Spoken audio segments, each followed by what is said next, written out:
can't lie. It's starting to get a bit lonely at the top. And this match was never in doubt. 6 games, 6 wins in La Liga. And I'm starting to forget what it feels like to drop points. A certain team came to this ground and were losing 2-0 at halftime.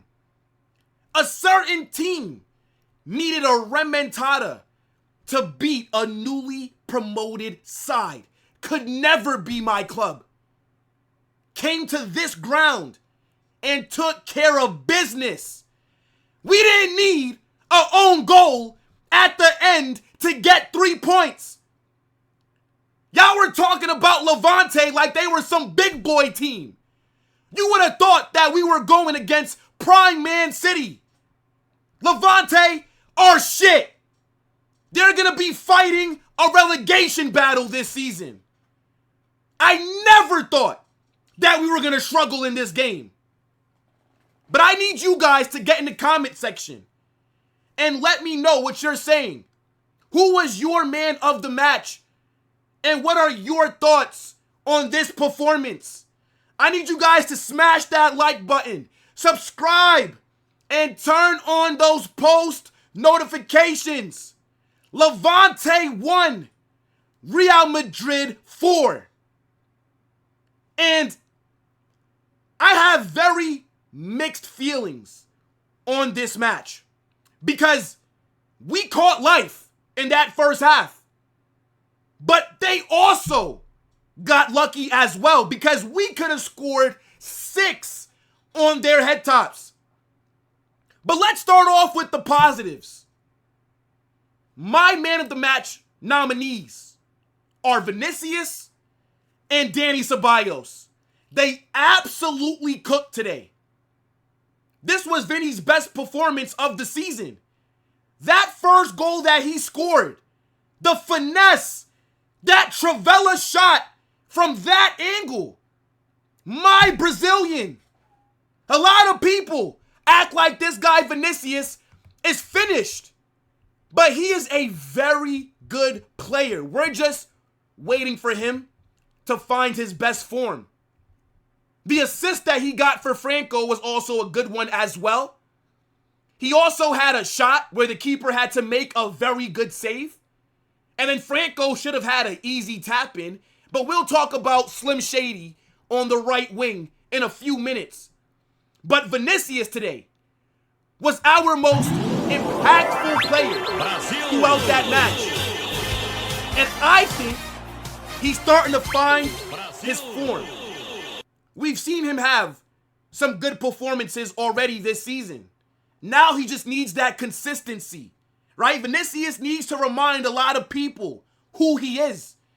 And then he kissed the badge as well. He's staying. He's signing a new contract.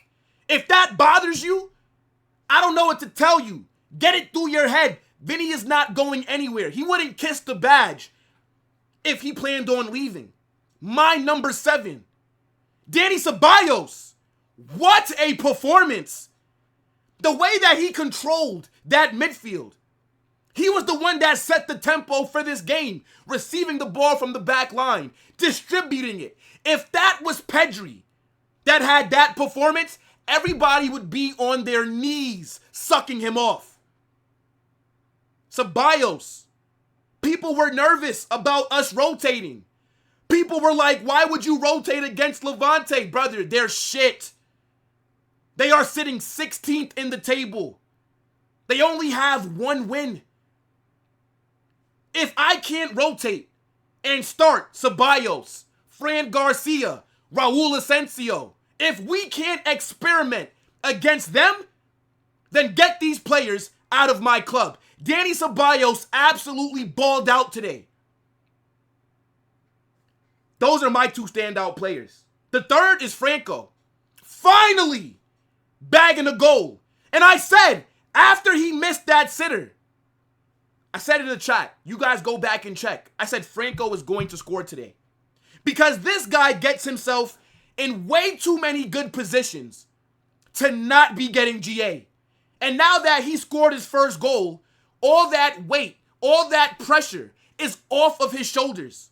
Franco is an absolute baller. Everything about his game, I love it. The way that he took his goal today, outside foot, but still goes near post. This guy's shot power is like a 99. The counterattack for that second goal. We've got to be the most deadly counterattack team on this planet when you got Vinicius and Mbappé out there. And let's be real. I think Franco, whenever we want to do a front three, he's earned that starting spot on the right. Today, another good performance. He cooked his link-up play, the runs that he was making, the positioning that he was in. I'm glad that he scored because now I think things are going to open up for him. This kid is not normal. He is the future of Argentinian football, and he plays for Real Madrid. In terms of everybody else, I mean, we could just talk about the thoughts before the game started. I wasn't that, let's say, no, I'm lying. I definitely was shocked by the starting 11. I didn't think he was going to start Fran Garcia. I didn't think he was going to play Alvaro Carreras in the back line. And I think in that first half, we struggled the opening 15 minutes. We caught life. Levante could have been up 2-0. If they would have took their chances better, we would have been in a lot of trouble. I don't understand how we have a whole new coaching staff, and yet we still look shit when it's time to defend set pieces. That corner, how did they miss that?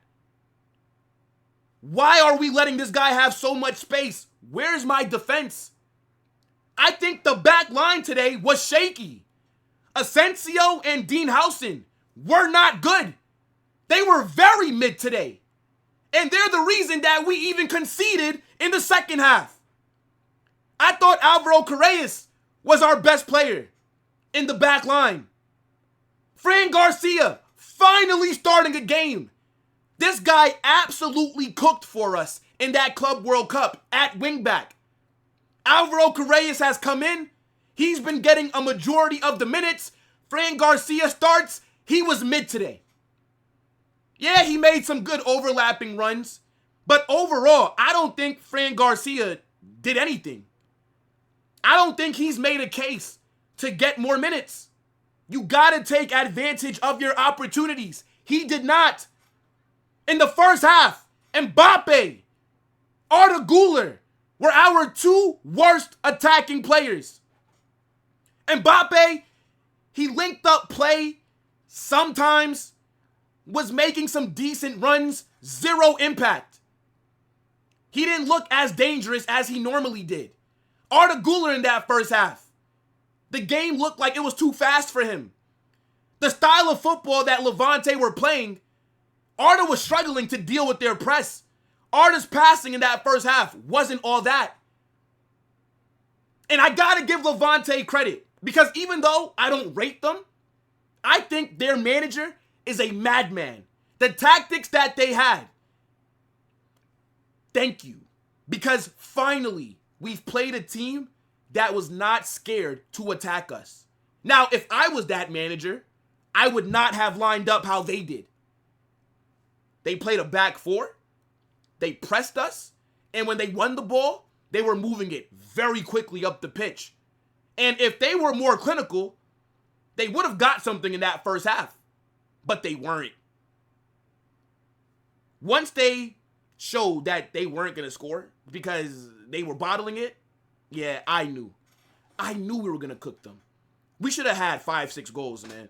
This could have been a real statement game, right? I think Vinicius had a chance in that second half where he tried to chip the keeper. Didn't really work, right? Franco missed an own goal in the first, well, an open goal in the first half. But now we cooked them. From about the 15th minute, it was all us. Like, yeah, they started off a little bit faster than us. I think they caught us by surprise, right? We're used to seeing teams sit back. We're not used to seeing teams come at us like how they did. In the second half, I think we started off very slow. We're up 2-0. Everybody knows I hate that scoreline. 2-0 is a very misleading scoreline because it makes you think that you're up a lot more than what you are. You need to go up 3-0 as soon as possible. They bagged the opening goal in the second half. Now it's looking like game on. And then we get that penalty. I see all the varsitards crying. He clearly fouled Mbappé in the box. It's like people just want the ref to be like, nope, I didn't see it. No penalty. Nope, not a foul. It's an obvious pen. There's nothing controversial about that. Mbappé puts it away very nicely. And then he scores almost immediately again. We win the ball back. Arda Güler, what a pass. Finds Mbappé, who rounds the keeper, puts it away. Quick brace. Those 2 goals saved Mbappé today because he was not that good. That assist kind of saves Arda Güler today because he was also not that good. The goal that they scored, I think it was lucky, right? The defender, in terms of Housen and Asensio, we play them on. The ball bounces off of Housen's foot, goes way up in the air. Raul Asensio is ball watching. Why are you ball watching? Defend! They get an easy open goal, basically, because Courtois was out of position after that shot or after their pass deflected up in the air like that. Yeah, back line shaky. I thought the subs that we made, they were good, right? Jude came on, Camavinga, Rodrigo. Who else? None of the subs that were brought on, though, really made an impact, right? I think, Jude and Camavinga are still trying to just get back to their regular match fitness. I do think that they're going to have a big role to play. Tchouaméni was brought on as well. I think David Alaba, too. I thought we were going to see Endrick with how this game was going, but, not for this match, right? We'll probably see him next week in the Champions League against Almaty, the Kazakhstan team. But nobody came off the bench and really cooked, but everybody looked solid. The only thing that I can complain about is we started off this match slow. It looked like last season under Carlo Ancelotti, where it was almost impossible for us to play well in the first half. It was almost like every game that we went into, the players looked sluggish. They ate a big meal before the match. But look, I'm very happy that we've once again collected the 3 points. Now, we are top of LaLiga, of course, right? And our next match is the Madrid Derby. And this is the kind of form that I wanted to go into that matchup with, because Atleti's going to be a very tough game. They always give us issues. When's the last time that we beat them in La Liga? So it's going to be a battle at their ground. But I think we have all the momentum on our side. I need you guys to get in that comment section. Let me know what you're saying. Smash that like button. Subscribe. Turn on those post notifications. Holla Madrid!